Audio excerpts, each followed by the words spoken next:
Yo, Commanders Nation, what's up? This Gerard B with Gerard B TV, with Burgundy and Gold. We never fold, baby. Hey, real quick, hit the like button, hit that subscribe button. Much appreciated, man. Helping the channel grow. Definitely helps us get to the masses and helps the algorithm out as well. So, first day of camp, man. Right? We camping. We here. We finally made it. Training camp day one.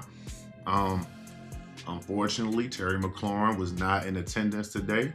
Uh, the Twitter snipers found him or whatnot. Man, that boy was at a yoga studio out VA, not too far from the training facility, but not at camp. Not there out there catching passes from JD. That, my friend, was Deebo Samuel and Ja'Cory Brooks. But we'll get into that a little bit later.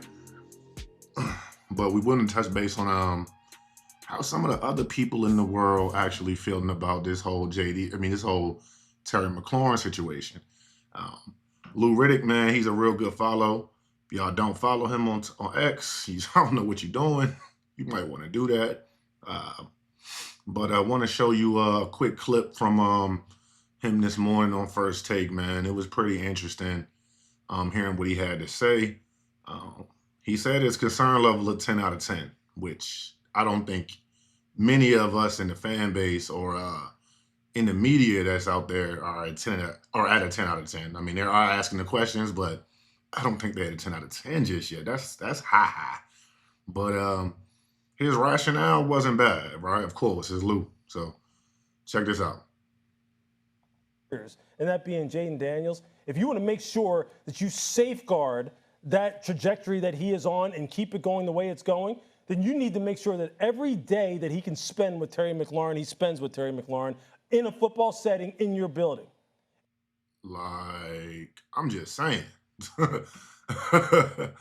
He's serious, right? I mean, think about it. You do want that. If we want JD to become what we want him to become, right? To reach his full potential as quickly as possible so he can be one of the greatest of all time.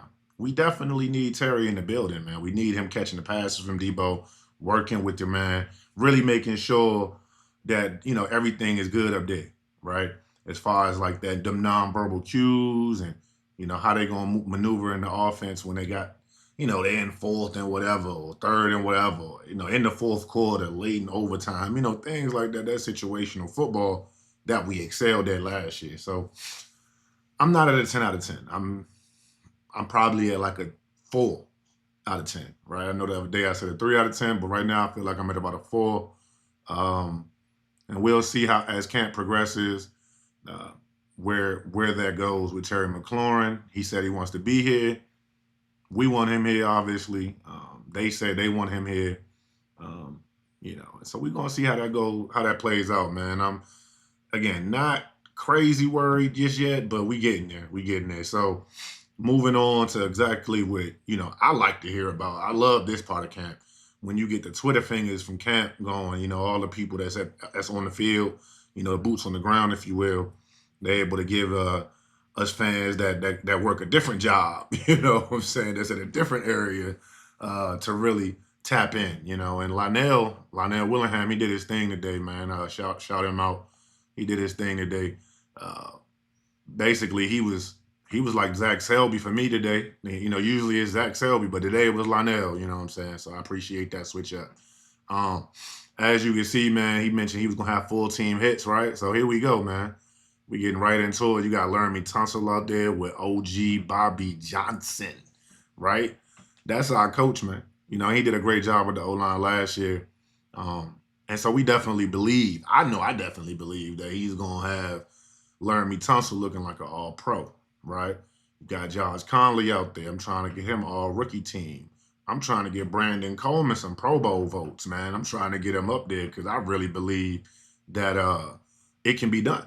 Right? And if our offensive line is hitting on all cylinders like that, you know what I'm saying? And we don't necessarily have to rely on that depth, but we can use that depth as far as for other purposes, right? Because you want those teammates on your team to, be able to support you when they're not in the field, to be able to support you in other ways, right? Telling you what they see, motivating you and things of that nature. So we in a good situation. We are being set up for success. We definitely got to get Terry signed, But we being set up for success for sure, man. AP has done his thing, building out a great roster so far.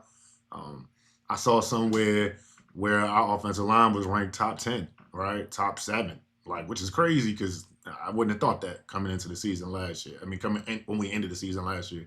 But hey, we got Laramie Tunsil now, big dog, man. The boy's a big man. Dude, crazy. You know what I'm saying? I heard earlier someone said, hey, man, like he got shoulder pads on already, which is a crazy statement to make, man. You know what I'm saying? And you had some of the defensive guys heading out to the field, man. It was pretty live day, man. Them boys was getting at it. You know what I'm saying? They was definitely getting at it today. You know, we just scrolling through a little timeline here. Got the trench work. You know, this is where I keep saying, man, this is where we going to get our just due. Them big boys up front. You know what I'm saying? Them O linemen, them D linemen. Right here is just showing the O linemen, of course, getting their pass sets in and things like that. Little run blocking drill, getting off the ball and things like that. I like to see that, right? I like to see that early in camp. Obviously, as you can see, they're in shorts. Dan Quinn definitely mentioned that he's going to be a ramp-up period, so probably won't see pads for real until later in the week as they ramp them up. Then you got Von Miller, future Hall of Famer, out here rocking that Champ Bailey. You know what I'm saying? I don't know what he was thinking about picking 24, but hey, when you a Hall of Famer, man, you can make it look good, right? You can make it look good. I like that move coming around that bag. First day of camp, man. I need it, man. Got the first team O-line out here. He mentioned it was Tunsil, Coleman, Biotish, Allegretti, and Wiley. Okay. I'm not mad at that at all. I'm not mad at that at all because we already know how this team rolls. The rookies got to earn their keep, man. You got to eat your food, right? So there you go. Wiley, right now, obviously, it's literally the first day of training camp, so we're not really worried about that. No, Connolly has second team lockdown and things like that. As we continue to scroll up, we start to get some of those play-by-plays and things like that. You got your first play of 11 on 11. Jayden Deebo, 20-yard TD, right? Fade ball. Too bad Tyler Owens. Hey, but you was out there, man, with the squad, huh? Tyler Owens. So you can look at this tweet two different ways. You look at this tweet 2 ways. You got JD and Deebo connecting for a 20-yard touchdown, fade ball. That's away from the line of scrimmage because everybody keep thinking that Deebo's primarily only going to be a line of scrimmage threat, which, you know, he's definitely going to have a lot of that, but him getting out there into routes for real is really, he going to be in his bag this year when it comes to that. I already know it. I'm trying to tell you, he was working with the route guard. He was doing his thing. It wasn't all, you know, that screen work that you guys thinking about, but he definitely is Yak King, you know what I'm saying? But Tyler Owens, man, okay. I see you, young boy, trying to get out there, man. Trying to get out there, getting your reps up. I like that. First day of camp, and you already getting your reps up. That's awesome to see. This right here was very interesting to see as well. The Louvu and Miller combination at the defensive end position, right? At that edge spot, right? And you got Armstrong and Payne on the interior. That's not a bad mix-up right there. Shoot, that's 3 D ends for real on the field at the same time. With Dorrance Armstrong coming up to play in the middle. But, you know, he definitely did his thing when he was pushing from the middle instead of his edge spot last year. So that's interesting to see. Lets me know we're going to have a lot of mixing and matching. We're going to have D ends playing D tackle. We're going to have D tackle playing ends. We're going to have linebackers playing ends. It's going to be good to see. We are going to be definitely diverse in what we do. Definitely good to see. Definitely good to see. He mentioned Frankie Louvu individual drills with, you remember all the work he did with Ryan Kerrigan, but dating back to the spring, he's been working with edge rushers a lot. So definitely expect him to be out there on the edge a lot. And then obviously you got our new acquisition, Von Miller, to be able to be out there as well. So and you know he's going to be soaking up all the knowledge you can get from him, from a former explosive athlete like Von Miller is. Still got that quick first step, obviously, like we seen in that clip a little earlier. First reps of 7 on 7. Trey Amos, rookie, he earned his keep in the mini camps, obviously, a little bit there. They're giving him a shot early at the outside corner spot next to Lattimore. That's what's up. Hey, but your Corey Brooks, he actually showed up a lot on the feeds today, man. He had 2 touchdowns today. This one right here that Lionel's talking about is actually mentioning the one where he stemmed him up right quick and got it the had made him slip, for real. But interesting, footwork is definitely a thing. But again, Ja'Cory Brooks, a big body wide receiver, man. That's what we need on the squad, for real. Then you got Reeves with an excellent pass breakup on Ben Sinnott. Now, I'm going to say this. Everybody's sleeping on Jeremy Reeves now. I'm trying to tell you, that boy trying to hoop. He trying to get on the field. He is trying to get on that field, right?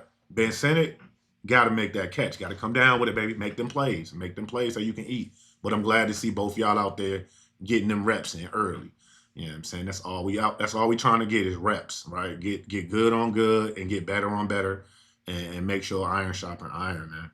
And you got Ja'Cory Brooks again, but hey, this time he didn't necessarily secure that catch. Come on, man. Don't be dropping JD5 passes, man. Right? Noah out here making plays on you, boy. You got to body him up. But hey, Noah not necessarily a diminutive figure himself. Then you got Josh Connolly with the false start. Again, he's with the second team. Lionel also mentioned that he had a nice quick set against Von Miller, even though it's not with pads. Lattimore redeems himself with a nice pass breakup on the goal line. So, we got a lot of little action that Lionel actually covered here, man. He actually was talking about Will Harris. I heard a lot of people mentioning Will Harris flashing a lot of that athleticism today. So he had a pass breakup on Mariota. So, it's a lot of good stuff here, man. So definitely give Lionel a follow. As we move through the interwebs and things like that, you definitely had JD5's interview earlier, right after practice, I should say, followed by Bobby Wagner's. But JD5 mentioned how, really the main thing he was working on was I would say taking advantage of his athleticism, but making sure he's keeping his eyes down the field, right? Being able to break a sack, but making sure you keep your eyes down the field and reset your feet properly. Making sure that he's always keeping the play alive. Again, I call him the ultimate playmaker because that's what he is, man. Always got the ball in his hands, and he just looking to dime you up, right? If he can't dime you up, he about to slash you up. So pick your poison with him. You're going to give something up, right? And then Bobby Wagner, he actually touched on the fact that, shout him out right quick, Seattle Storm, minority owner. That's dope, right? Love the support. And Bobby Wags and getting his NBA, so that just aligns perfectly. He does his own contracts and all that. He mentioned all that in his interview. Similar to JD when they asked about Terry, he just said, hey, the banked reps, man, the relationships that are built are already established in this building. And we basically just got to make sure that, a person like him is taken care of. And at the same time, understand that business is business. And not all business is your business. So, and again, we're not trying to count nobody's pockets, man. And it's important to understand that from a player standpoint, they just trying to get them reps in. They just trying to get that work in. And they know Terry going to get here. You know what I'm saying? So being at a 10 out of 10, that is what Lou Riddick should say from the media angle, to at least try to let Adam Peters know, hey, get this done. Don't drop the ball on this, man. Don't let this be your first flub. Let something else be your first fuck up. Like not this one. Not this one. Not Terry. Don't mess this one up. All right. And then right after practice and all the interviews, the Commanders, they be on Nadine when it come to this content now. So they dropped a lot of these photos dealing into some of the artwork, some of the locker room stuff, man. They got a dope vid right here that you can check out on their page. But man, the locker room is crazy. You know what I'm saying? They upgraded them boys real nice.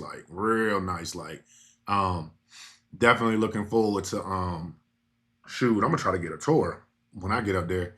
And see if I can get me a little tour of the locker room and all that good stuff, man. Maybe in the off season next year. It ain't gonna be this year because them boys about to definitely have a long season, hopefully. I think that locker room, the upgrades that they gave them boys, they shooting for the Super Bowl, man. They trying to get there, right? And if we can get there, they gonna get even more upgrades, right? Just keep treating the gang. Just keep treating the boys, man. But again, I ain't want to make this video super long because I know, a lot of us definitely are hungry for more content, but I definitely wanted to make sure I touched base with you guys and let you guys know, man, I think Terry gonna get signed. I'm not at a 10 out of 10. I'm looking forward to seeing the Deebo and JD relationship continue to grow. You know, we're looking forward to seeing how JCM work it out, because I've been seeing the different reports about how he was being real shifty out there today, showing off the speed and athleticism, right? Didn't hear much about the linebacker play and things like that in coverage or anything like that, but definitely heard about Von Miller's first step, heard about Josh Connolly, you know, Brandon Coleman getting blown up by Javon Kinlaw. That's a thing. Like, you definitely got to understand the defensive line is going to be probably one of the, I would say it's going to be one of the best upgraded units that we're going to have. And we sleeping on them, right? Because it's a lot of names we ain't heard of. But it's all about the scheme and the way the players, I would say, be effective within that scheme, right? To be able to show off those skill sets that they have. Like how Dan Quinn always say, we are here to sharpen our skills, right? And those skills that they have, the coaches fit them into that scheme, right? So you let the players do what they do best, and you just got to continue to sharpen that. And the coaches, what they do best is to put the players in the positions to use those skills. Boom, they just supposed to go hand in hand, baby. So listen, appreciate y'all checking me out. Hey, hit that like button, that subscribe button, man. More to come, more to come. It's Gerard B with Gerard B TV, and we out.